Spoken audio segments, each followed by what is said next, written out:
Hello, everybody, and welcome to another episode of This Week in Travel. My name is Gary Arndt, coming to you once again from beautiful northeastern Wisconsin, where on Sunday the Green Bay Packers will finally seek revenge over the dreaded Seattle Seahawks.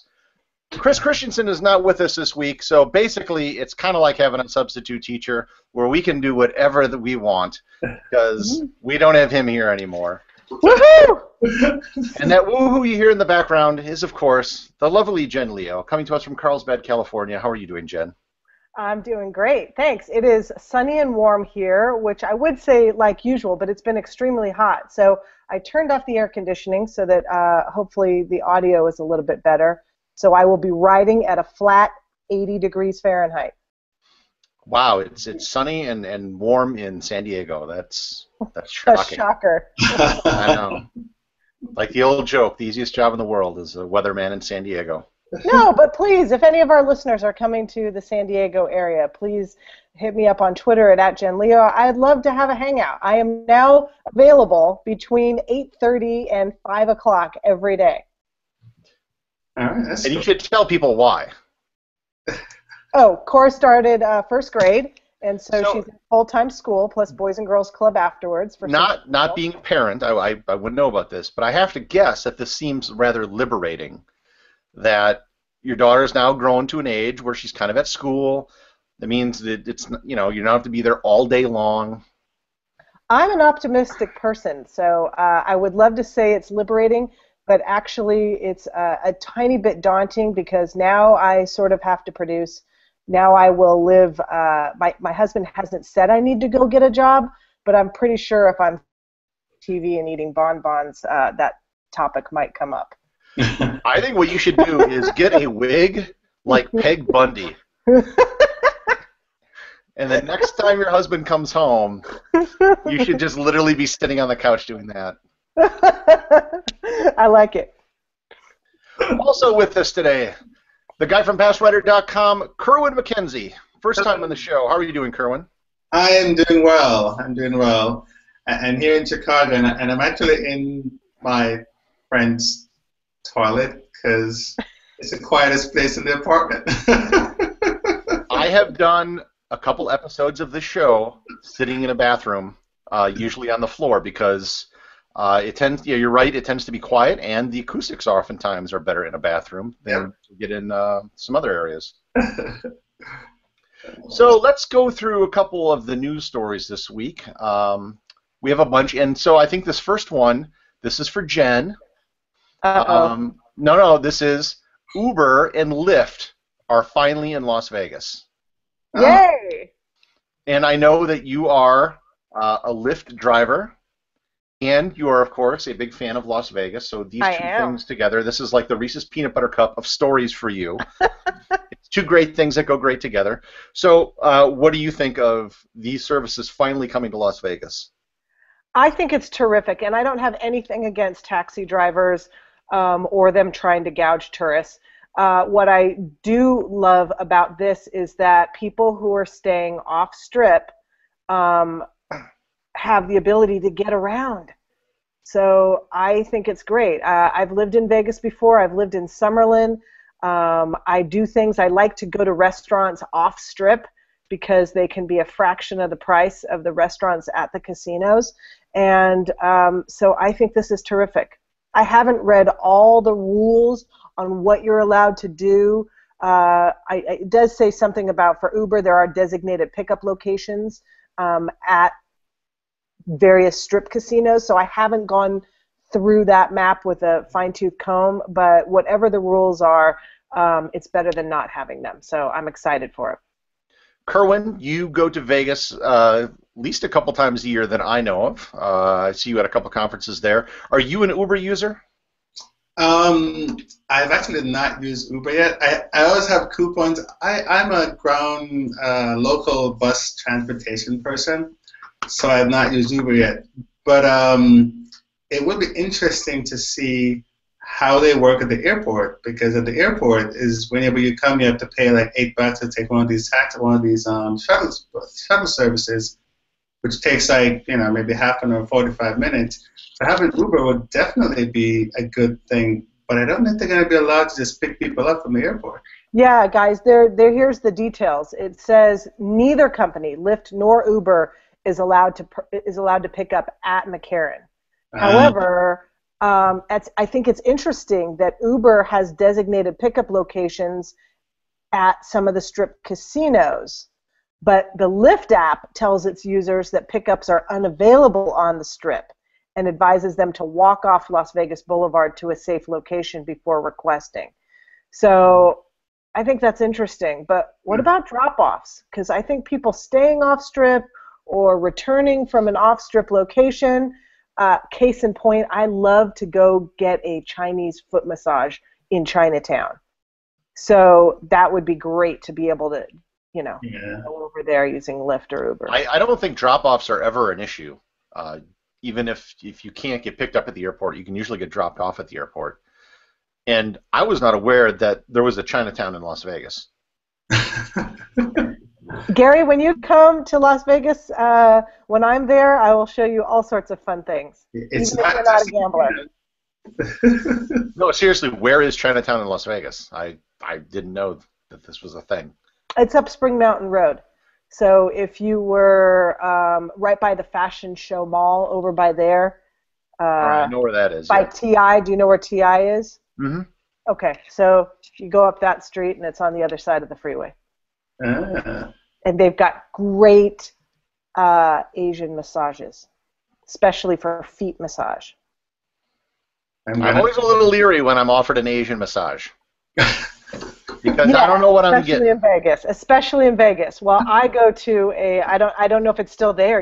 I don't think I've been to Vegas in a year, which is crazy. But there's a little Chinese foot massage that's one of the closer stops to the Strip, and I love it. It's all dark inside. They give you a shoulder massage. They wash your feet. They rub your feet for like an hour, $25 or something. It's fantastic. Kerwins a bit suspect. I think it might be different for girls and guys, Jen. I gotta ask you, did you find this place from a homeless-looking guy handing out flyers on the Strip? I did. And, I did not. It before he handed it to you? Oh, you mean the snack sack? Yeah. No. I suppose a good related question. I have been told, I don't know this firsthand, but that taxis in Vegas will drive you to like the Moonlight Bunny Ranch or whatever, the various brothels that are outside of Clark County for free, and that it's paid for by the place you will be frequenting. I wonder if they have a similar deal with Uber drivers. Gary, how would you know that? Gary, how would you know that little tip? Because I saw a special on it. Well, the guys always come up to you and give you those cards and go, I can take you where you want to go. So, yeah, and they go, it's free. So, yeah. You see, Jen, they don't solicit you. They solicit us. That's probably like an hour off, 45 minutes to an hour away from the Strip. I think so, yeah, because prostitution is not legal in Clark County or Las Vegas, although you wouldn't know it. Let's go on to another news story. This one's kind of interesting. The CEO of United Airlines, Jeffrey Seismic, stepped down. There's an investigation going on, and I thought this was really interesting. There is the U.S. Attorney's Office is investigating a guy that worked for the New Jersey Port Authority, and evidently, which also runs the Newark Airport. And evidently, United was running a nonstop flight from Newark to Columbia, South Carolina, where this guy had his vacation home.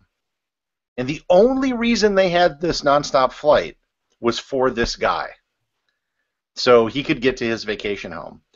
Now, the other interesting thing is that his golden parachute package with United, he's not only going to make several millions of dollars. I think it's like almost $5 million in cash plus stock options. He will get free first-class tickets for life on United Airlines. So the question is, Kerwin, if you were offered the job of CEO with such a golden parachute package, would you have any problem running a company into the ground just so you could collect the free flights for life? And do you think he gets frequent flyer miles? I don't know. I mean, he probably gets frequent flyer miles, but well, it's very common in the airline industry that when you leave, you get the perk of, free flights for life at the executive level. So that's not uncommon. It's just like any benefit you get for any job that you work. And the airline industry is a very thankless industry. So getting flights is probably a good thing. But no, I wouldn't run the company into the ground. Now, we should know you used to work for an airline. Second? You used to work for an airline. Yeah. Right? So are the benefits you get having worked for an airline, and I think you basically like get to fly standby, right? Yeah. Okay. So is that, with the exception of the first class part, you think he's flying standby or he can just book a ticket? No, at the executive level, it's not standby. It's a different compensation package. So it's just like you just get different stuff at the executive level. So I don't think he's standby. Kerwin, what are standby fares like compared to someone booking a month in advance or so? Well, there aren't. You mean like if someone wanted to just buy a standby ticket? Is that what you're looking at? The regular person, not an airline staff? Yes. Like if I'm paying for a flight somewhere and you get the perk of flying standby, you still have to pay, right? Or is the standby ticket for free? It depends on the airline. Some airlines may give you one for the entire year, depending on the benefits. Others it's free. Others it's a service charge. And so, like if you go, for example, if you live in London, you have to pay the taxes, which is quite high. It's like $175. If you're going to London, then it would be free, depending on your compensation. And it depends on how long you've been working for the company. Do you have a special pass? It gets really, really complex. But typically, it's a lot less than anything else out there, and it's a benefit of having worked for the airline.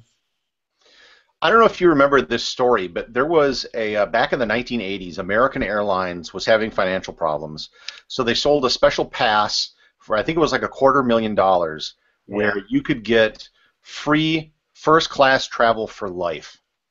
And it was soon after this they realized, oh my, this was a bad decision, because the people that bought this were just using the hell out of it. I mean, they were just, and there are still people that have it today, 30 years later. Oh my and God. You heard stories of people like, oh, I'm gonna go to Europe for dinner, or something like that. Just, they would do these crazy things, and earning frequent flyer miles on every flight is the other amazing thing. But so they eventually got rid of that, and the last time it was offered, I want to say, I forget what airline it was. It might have been United or American, but it was like $3 million to get an equivalent type pass for lifetime first class travel, which is approximately, and I guess it's probably more than that now, maybe 4 or 5 million, to give you an idea of what the value of that might be as an executive perk. Yeah, I guess. But I remember seeing that with American, and I go, oh, I'd love to have that.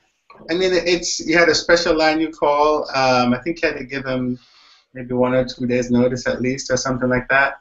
But it's a sweet deal. Very, very sweet deal. Mark Cuban, who's the owner of the Dallas Mavericks, actually bought one of those tickets. Yeah. And he owns one. Right, but he probably doesn't need it because he flies his corporate jet, right? I don't think he has a corporate jet because he has this thing. So way cheaper than buying a jet. In other airline news, and this is a flight I am not interested in doing at all. Emirates Airlines has just announced the world's longest scheduled flight, which will go between Dubai and Panama City, 17 hours, 35 minutes long. Yeah. Beating the current longest flight, which I should add I have been on, between Sydney and Dallas, which is 17 hours and 17 minutes. Awesome. Wow. No thanks, I'll pass. But what about gas? They have enough gas for all of that? Yeah. It's just at the end of the range for the A380, so it's a good deal. They can do that.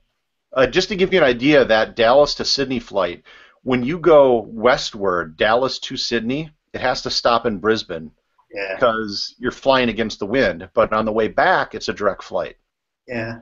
So I mean, it's the whole idea is that it's just bridging the world because when you have to stop, it takes so much time. I took that Newark to Singapore flight. At the time, it was the longest, and it's great. I mean, if you think of what 18 hours is, that's like almost an entire day, right? I mean, you go to work, you get up, you come back home, you go to sleep, and we're still flying. Yeah, it's very bizarre. If you just step back and think about how many things you've done in 18 hours, and I'm still in the air. But they make the airplane is comfortable. I assume that Emirates is probably going to have a special aircraft because that's what Singapore did. They took out certain seats so the aircraft could actually go that far. And then they said, oh, we have extra leg room. Well, of course, because you got to take the seats out to make it work. And then they made it. They stopped what they had before, and now it's like it was 100 seats or something like that in the airplane. It's all business class is what they did. And that just helps on the fuel consumption and things like that. So it's a smart move, I think. And Emirates just want to be known, and this is the kind of way they're spreading their wings. So I would watch for them to have more long flights like that. I'm just surprised there are people going from Dubai to Panama City on a regular basis. I would think they would go to like Miami or something first and then get a flight over to Panama City. It just takes longer, and remember, Dubai is a connecting city now, so now you can actually go from Asia to South America via Dubai. Is basically what will happen. You can go Australia to South America now, the long way. Yeah, that's like the way I wouldn't want to go. I would just go the other way. It's much shorter. And if you're in business class, who cares? Another airline story. So in India, Air India has laid off 130 flight attendants because they're having financial problems? No. Because of the cost of fuel? No. It's because they're too fat. Gary, These you were flight attendants were coming in at a whopping 130 pounds. I mean, come on. Oh, Gary. Gary, first of all, I'm glad you didn't say this one was for Jen. Wow, you're not a flight attendant. But second of all, go down about halfway through the story, and it said she had to slim down 40-pound maximum, which is more reasonable than 130 pounds. Especially if she's 5'3". Well, I mean, the rules in other countries are so different than the United States because typically, I think one of those carriers, the CEO, actually, you have to submit a photograph, and they look at your photo, and basically it's how you look is how you get picked. And that's very common, like in the Caribbean as well. When you apply, they're looking for a specific person to do this job. So the rules are just very different outside of the United States. I got a great story about this. So I was told a long time ago that Singapore Airlines had a bathing suit part of their interview process for flight attendants. I mean, at Singapore, they got their own laws, whatever, maybe this. So I was at an event several years ago, and there was a PR person from Singapore Airlines there, and we're making small talk, and we're having drinks. So I say, okay, I got to ask you, is there any truth to the rumor that there's a bathing suit portion of the interview process to become a flight attendant? And he says, no, that's not true. However, there is another part of the interview process. And when he explained it to me, I thought it was absolutely brilliant. What they do is this is very early in the process, they bring the candidates in to a room that has nothing but a mirror and a coffee set. Huh. And they wait there. And they wait, and they wait, and they wait. And the first person to get up and serve coffee to everybody else advances to the next stage of the interview process. Wow, that is brilliant. It's a whole service thing, huh? So if anyone's listening to this and thinking about becoming a flight attendant on Singapore Airlines, now you know the secret. But yeah, that was the only point of sitting him in the room, is to find out who would be helpful and who has that kind of personality. But don't you think you also have to be hot? I mean, I think I've only flown Singapore Airlines once, but they were beautiful. And I think they have a reputation of being hot. Yes. I think that's where the rumor came from. And whenever you see them at a hotel or in the airport, the flight crew kind of walking, they stand out from, a mile away because I don't know what it is. The dress that they wear, very distinctive, and yeah, they're pretty hot. I'm very straight, but I do get a little excited if I get to see a Singapore Airlines flight attendant. The name of this episode is Jen Leo is Fly Curious. I like that guy. That's a good title. Oh boy. From India, this story from Travel Mole. Kind of surprised this happened. It hasn't happened sooner. Maybe it has. A Japanese tourist was killed at the Taj Mahal taking a selfie. They kept backing up, and eventually fell down a set of stairs, suffered injuries, and passed away. Oh, no. The story also talks about a 21-year-old woman in Moscow earlier this year shot herself in the head while posing for a selfie with a gun. She survived. And in India, 3 people were killed by a train as they were posing for selfies. Coincidentally, they had been on their way to see the Taj Mahal. With a gun. Ba-dum-bum. I don't even know what to say about this one, other than, if you're going to selfie, practice safe selfie. Yeah, but I mean, I wasn't doing a selfie the other day, but I was doing a Periscope in, was it Berlin? Yay! Yay for live streaming, Kerwin. Yeah, it was Periscope is an awesome tool, and I'm backing away so I can get a better view, and I almost tripped over this this thing that was behind me. So yeah, I mean, it's sad. It's sad when it occurs, but I can see it really happening because everyone wants to one up the next person, right? You know what? I don't know if they want to one-up the next person, but they definitely want the best shot of themselves doing the most braggable experience.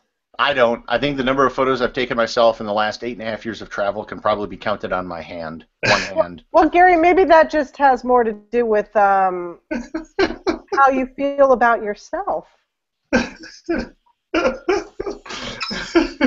He's not going to answer that now. Or maybe it's because I'm an award-winning professional photographer. I don't know, just maybe. I'm not sure. But selfies are fun, though. I mean, they're really fun. But yeah, people really should be very careful. Let's do one more news story. In the recent spate of changes that the United States has had with regards to travel with Cuba, there are some more changes this week. So now if you travel to Cuba by sea, either by ferry or by cruise ship, you no longer need special approval before going to Cuba. Ooh. This is actually a bigger thing than I think it means, because prior to now, all the exemptions have been, we have to go there to help people, or religious exemptions, or blah, blah, blah, blah, blah. And this is basically just you can show up on a boat and do whatever. If you want to do that, Carnival's new Fathom has announced that it will operate mission cruises to Cuba. There you go. We've been talking about Cuba for a long time on this show, and there's a lot of people that think that, all these Americans are going to go to Cuba. I really don't think that's going to happen. I think that I would say about 80% of the Americans that do go to Cuba over the next 2 or 3 years will all be on cruise ships.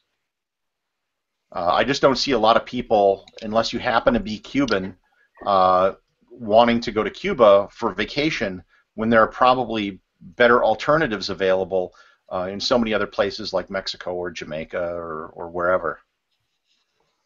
I loved Havana. I would like to know if the cruise ships will let you do sort of a one-way in, spend a week, and then do a 1 week, and then do a one-way out. So combining some pieces. Cruise ships don't really let you do that anywhere. That's something I've looked into, because they're not a transportation system, really. They're a floating all-purpose resort, and I think that's kind of what they want to be because that's where most of the money is. Yeah, and they make a lot of money from the day excursions that they do and drinking all the stuff on board. So it wouldn't make sense for them to do that. It would be good if they did that, though. Yeah, that being said, this summer I was in Key West, and there is going to be a ferry service starting from Key West to Havana. I don't know if it's started up yet, but that might be launched, I think, next year. Yeah. Well, and I guess they're taking advantage of this rule. So basically, that rule guy just said you can go if there's a cruise ship or some kind of boat going, you can go. You don't have to get any special permission or anything like that. As far as I know, unless there are some other issues just regarding maritime law or something like that. Yeah, that's weird, isn't it? Well then, Kerwin, this is your first time on the show. Yeah. Why don't you give everyone kind of the brief summary of your background and what you do and how you got into doing what you're doing? Sure. I think it's kind of an interesting story.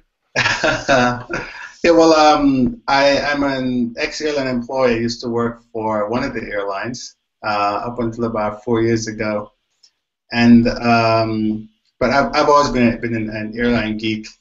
And then I've always had when I used to work for airlines, the people would always come to my desk and ask me questions day in, day out about how do I go to this place? What do I do when I get there?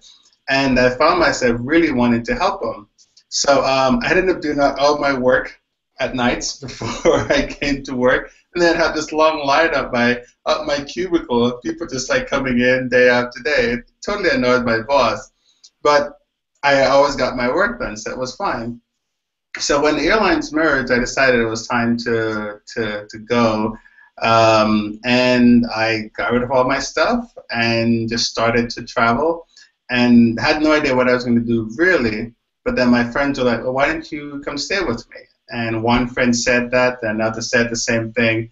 And the last 4 years, I've been just visiting different friends all over the world. I even got called by two friends one day, and they were like, so wait a minute, we've known you since 1976, and you're staying with someone that you only met 2 years ago. And then they chew me up for 30 minutes, and then they go, what do you have to say for yourself? And I was like, okay, so when are you guys available? So it's actually worked out really well. So now I'm running password.com, which I've had since about 2002, and just providing information for airline employees. And on the other hand, I also provide basically I kind of give people the behind the scenes of how the airline works, trying to make their lives a little better. Kerwin, give us some samples of questions that you get asked the most, frequently asked questions that you find yourself helping people out with. What kind of travel questions? Sure, Jen. So people will ask, how do I get from the airport to the city? So let's say I'm in Chicago and they get to Chicago. They don't really grasp the concept that I don't have to take a taxi or I don't have to take a tour bus or one of those buses to take you to the hotel. I can actually take a local transportation. So people will be like, well, how do I get from Chicago to downtown? And I go, well, you can take the Blue Line. And it costs well, now the prices went up. I think I paid like $10 today for a day pass. So, and other questions they'll ask, well, what's a good hotel to stay at the airport? Or if I'm going to this museum, which hotel should I stay? So those kind of information that I get asked all the time. The other thing that people do ask, which is very odd, Americans don't realize you need a visa to go to Australia. Mm. So that's people they just buy the ticket and don't even think about the visa. And when you buy the ticket, you are told that you need to check the documentation, but the average person doesn't check that. We should note that it's not the same visa process as like going to Russia. Oh God, it's no. the form you fill out online and you pay like $20 or $25 exactly. or something. Yeah. And if you forget, you can actually do it at the airport, and it's only $25. So yeah, it's closer to visa on arrival than it would be. Absolutely. So I first met you, oh, what was it? Probably, I don't know, 3 or 4 years ago now. I would think so, yeah. And I think the only time we've met has been at conferences. And you pretty much attend every conference I go to, with maybe a couple of exceptions. How many conferences do you usually get to a year? Oh, goodness. At least 6 or 7. Wow, Kerwin. Well, we should note when we talked earlier about airlines with flight benefits that you still have the flight benefits from when you worked at the airline, right? So that's how you're flying standby. I still do, yeah. But they do have a stipulation. You can use them for personal stuff, not for other business-related stuff. So if I'm doing conferences, I usually just buy a ticket because I know I have to be there at a specific time. And besides, I mean, one of the things that I do teach people is loyalty to a particular brand. So, if I don't buy tickets, then I can't maintain my elite statuses. So that's kind of what I end up doing for those. But it's good. So, it's fun. how many different countries do you fly to a year, Kerwin? Or cities, either way, countries or cities. Geez, I do close to 300,000 miles Wow. a year. And because I have friends all over the place, and what I found is not having a place to call home. Most of my friends have a bedroom or a couch somewhere, and for some reason I get random people inviting me to their houses. I was in a place called Jerez in Spain, and I was checking into the hotel. This American couple was in. We started to talk, and they were like, "What do you do?" And I told them, and they're like, "Well, you should come see us next time you're in our town." And I was like, "Okay." So yeah, random people just do that. Don't mind if I do. Yeah. So and what I found too is that people, they just want to get out of their routine, and they just need somebody else to talk to that's different than the things that they normally do.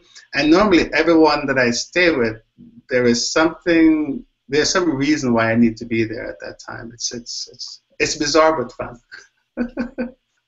Now, as somebody, I've never flown standby before, actually. Never had need to do it.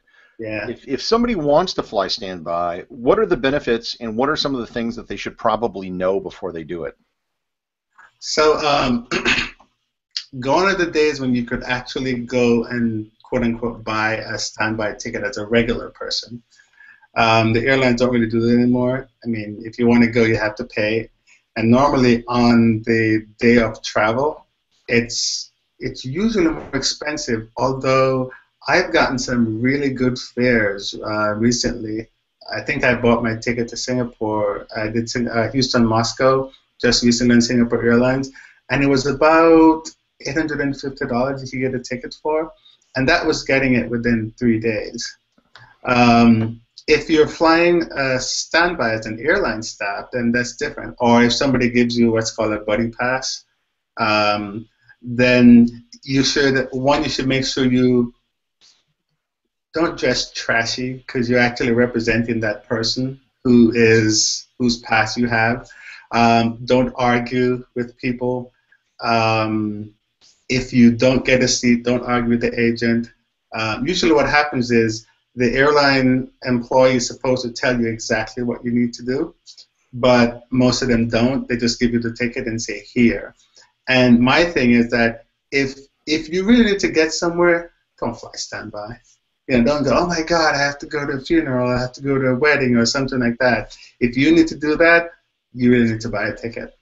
Because the chances are you may not, if you're doing like what's called a buddy pass, there's a whole list, and the list is based on, first they take revenue customers, with customers actually bought a ticket, and there are no seats available.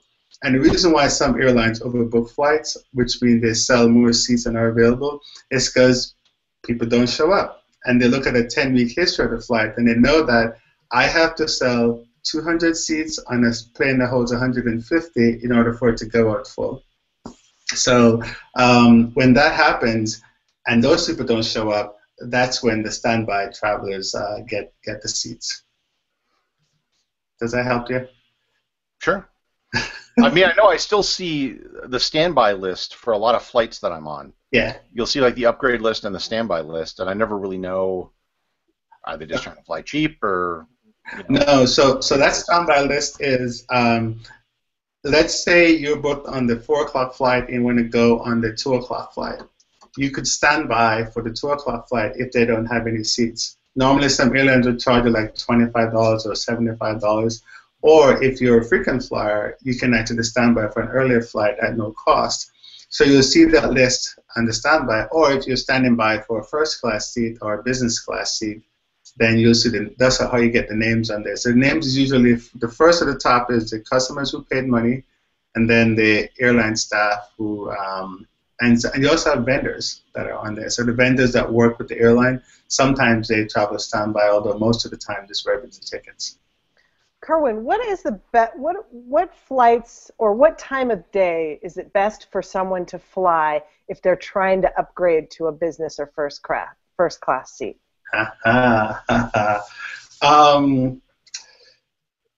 Well, in the middle of the day is probably a better shot, or on a Saturday, if you want. Yeah, because what happens is the business guys, they're going to fly in the mornings, so they're going to work in the morning, then they're coming home in the afternoons. Is how they do. So during the day, nothing goes on. If you ever look at an airline seat map on a Saturday. Mm-hmm. It's amazing when you look at it. Like for even because all the airlines have these seats now. I think American has Delta has the comfort seats. American has the it's not called more room coach, but it's very similar to that. And United has the elite seats. So if you look at the seat map, what you will notice is from like row 21 to the back is all full, and then the front part is empty. And that's because the frequent flyers are not flying on the weekends. They're flying during the week, in the mornings and the afternoons. So during the daytime is when is your best chance to get upgrades. But can only frequent flyer people with elite status get those upgrades, or can somebody like myself, who I might have a third tier loyalty status on like British Airways or something? Maybe I have what do I have? I've got like bronze or silver, right? Mm-hmm. If I have bronze or silver and I just buy a coach ticket, do I even stand a shot of getting an upgrade on a Saturday or no? Maybe not. No. Because, okay. So what I've noticed, a lot of it depends on the route. It does depend on the route, and it depends on how much you paid for your ticket. So okay. Some tickets like they have instant upgrades. So it depends on how much you pay for it. It'll automatically say, hey, based on how much you paid for your ticket, you're eligible for an upgrade, and you'll get it right when you're booking. Okay. Yeah, and you're right, Gary. Some routes, like if you ever look at, say, San Francisco to New York, you'll have like 80, 90 people on the standby list. So if you're like a quote-unquote non-elite, your chance to get an upgrade is just not going to happen on those busy routes. But if you go, and some airlines will give you upgrades to the Caribbean. So if you go into like Cancun, you can get an upgrade on that, and you don't have a lot of frequent flyers doing that during the week, so you can get an upgrade during the week. Now on the weekend, you may have a different story because now the frequent flyers are going on vacation on the weekend, so they'll get the upgrade. So what destinations are good for minority flyers? Is that what you call them? People who don't have a lot of clout in their loyalty programs? You just call them non-elites. What do you call them? Non-elites. Non-elites. Yes. So what destinations are good for us non-elites? What do you mean, just to get? Well, are you saying just to get an upgrade? Or? You said you won't have a shot at San Francisco to New York. Oh. But maybe I would have a shot at LA to Poughkeepsie, Peoria, Walla Walla. Probably any of the great Bugs Bunny destinations. Albuquerque. These are too small, so they don't have any first class on there. if you're not elite, your chance to get an upgrade is probably non-existent because you have to at least be silver, gold, or platinum to get in the upgrade category. Jen, I don't know about you, but talking about non-elite people is just not worth our time. These people are not our audience. We are an elite show. We are for the upper crust. Quite frankly, if you're not at least silver or gold level, you shouldn't even be listening to this. Yeah, no, I think let you should alone hosting. turn it off and go listen to the wrestling podcast. And I just talking about the elite level.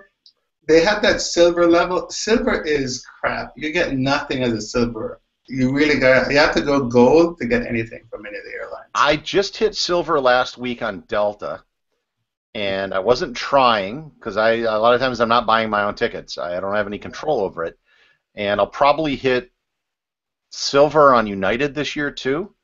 The thing isn't going to be the miles; it's going to be the dollar spend because a lot of it's on Star Alliance Airlines is where I'm getting the miles from. So I don't know what's going to happen to that, but It means you're a non-elite, Gary. That's not. That's oh no, I'm elite. I understand what the common people want, but at the same time, yeah, you have to strive for gold. Go for the gold. I get a lot of people that assume, like, oh, you must travel 500,000 miles a year and you must get first class all the time. And I'm like, no, pretty much never. And I hate flying. Do you really? It's not like I'm afraid to fly. I just hate flying. The concept of being enclosed in a tube with a bunch of sick people for a really long time in an uncomfortable chair is just not enjoyable. I hear you. The sick people. Well, so it's funny you say that because like today I had like a flight from. It's not from hell, but the guy next to me, he was what do you call it? That thing that they smoke without the. A vape? He was a vape smoker? Yeah, he was vaping. You can't vape on airplanes, can you? Vape on an airplane. So he had his headphones in, and he's going really, really loud. The lady next to him goes, dude, can you turn that down? He goes, no, and put it back in his ear. And I'm sitting right next to him, and I'm like, he looks like he could knock me out, so I'm like, I'm just being cool. But he's vaping, he's having a beer, he had another strong drink. I was like, I am just leaving this guy. Kerwin, I bet he was a millennial. Probably. He looks like he was in his late 20s, maybe 28, 29. As far as I'm concerned, millennials are right up there with non-elite flyers. yeah, they don't want to get status anyway. They're not into the status stuff. They're into experiences. Exactly, yeah. Yeah, like experiencing a guy sucking on his vape cigarette, listening to loud I can't believe music. he got away with vaping on an. Well, it's a smaller plane and it's one flight attendant. She was at the front, and he was very quote unquote discreet. So I saw him because I was sitting right next to him. But they smell. They put off They don't smell as bad as cigarettes, but they have an aroma. Yeah. And let's face it, the flight attendant was probably under 130 pounds, so she's not going to be able to take the guy. No. She'd have to call for backup. All right, it's probably time to move on to the picks of the week. And I'll actually go first. I think that, so this week, Apple rolled out their brand new operating system, iOS 9. And for travelers, the interesting thing about iOS 9 is that Apple Maps, the very maligned Apple Maps, when it was first launched, everybody kind of dumped on it because they said it wasn't accurate. But I've found in my travels that sometimes it's often more accurate than Google Maps. They now have public transportation routes in the map. So if you want to take a bus or a subway or something, it used to be you couldn't do it with Apple Maps, but now you can. You had to use Google Maps before. So if you upgrade to iOS 9, and what I have found is that even when I'm putting in directions to a place, I will often put directions in both Google Maps and Apple Maps just to make sure that the destination jibes between both of them. Because I've often had put something in Google Maps and I'm in a rental car or something and I go there and it doesn't exist. And then I try an Apple Maps and it gives me another place and I find it and then I tell them at the check-in, I'm like, well, you know, this is wrong in Google Maps. And they're like, yeah, we know, but there's nothing we can do about it. We don't know how to contact Google. So that is my pick for this week is iOS 9 and public transit mapping on Apple Maps. Okay, I will go next. All right. Since we were talking about Kerwin helping people find transportation options, by all means, check out passwriter.com, and that's Kerwin's website, and he is giving out. Kerwin, are you still giving out a free ebook? Yes, I am. Okay. Well, after you go give all your love to Kerwin, I really like this website called Airporters, spelled airportrs.com, and it's just this big visual grid of hubs by their three-letter code. And so when you click on that, you can find out what transportation options you have from that airport, how much it's going to cost, and it's just a super, super simple way to get that quick information. That sounds pretty good. I'm going to have to check that out. Yeah, it might make it easier to help your customers. Oh, absolutely. You know what this reminds me, Jen? RS. It turns out I'm actually going to be. I pulled up the site right now, and Okay. TBEX Asia is going to be happening in a couple of weeks, and I just found out that I'm going to be Okay. going. And since the last time I've been in Bangkok, I think that the train line goes out to the airport now. Oh, wow. And it used to not do that last time I was there. I had to take, not that the cabs were that expensive, getting into central Bangkok, but yeah, it's that might be an option now. I'm just checking this out because they were saying it's like 15 baht or whatever. But yeah, that's Okay. 15 baht is basically free. Yeah, I think they give you definitely. 15 baht on arrival. You do have one change, but you're good. Kerwin, you got a pick for us this week. Yeah, I do. So there's an app called, because I like to know the ground transportation stuff, it's called City Mapper. And City Mapper, it's not every city, but if you have it loaded, it'll go, oh, I see you're in whatever city. So I'm in Chicago, and just open it up because, oh, I see you're in Chicago. Do you want to switch to Chicago? And the city I had before was London. And I said yes, and it'll switch to Chicago if I want to. And it's great because it's Google Maps on steroids, in essence. So definitely check it out. And it's not for every city, but what it does, you can actually vote for the next city that you want it to be. And it's all green is the colors that comes up. But I like it because it gives me all the options that I have from where I'm located. And they've done a really good job with it. Just called City Mapper. If this is Google Maps on steroids, I'm going to have to pass because I would like to be in the Travel Hall of Fame one day, and I don't want to be accused of juicing or. Well, at least it's the app taking the steroids, not you, so you're good to go. All right, then, let's start to wrap things up. Jen, where can people find you online? You can find me on Twitter at @JenLeo and also on the LATimes.com travel website for my WebBuzz column. And it's a nice little up-and-coming website. So I'm wishing the LA Times well there. Oh, Gary. Good luck there. Kerwin, where can people find you online? Passwriter.com is probably the easiest place to go because it's easier to say than my really weird URL. But if you search for Kerwin McKensie, you'll definitely find me. But passwriter.com is the best place to go. Okay, but Kerwin, for our audio listeners, which is pretty much 80% of our audience, on Kerwin's tag for the YouTube video, he has his Periscope landing page. Periscope added landing pages, and so if you want to find Kerwin on Periscope, it's periscope.tv, not .com, .tv/MSComfa1990. So well done for showing off your Periscope landing page, Kerwin, and mine is periscope.tv @JenLeo. Jen, when we do the live This Week in Travel show at Fort Lauderdale, I will totally be... You are in charge of streaming.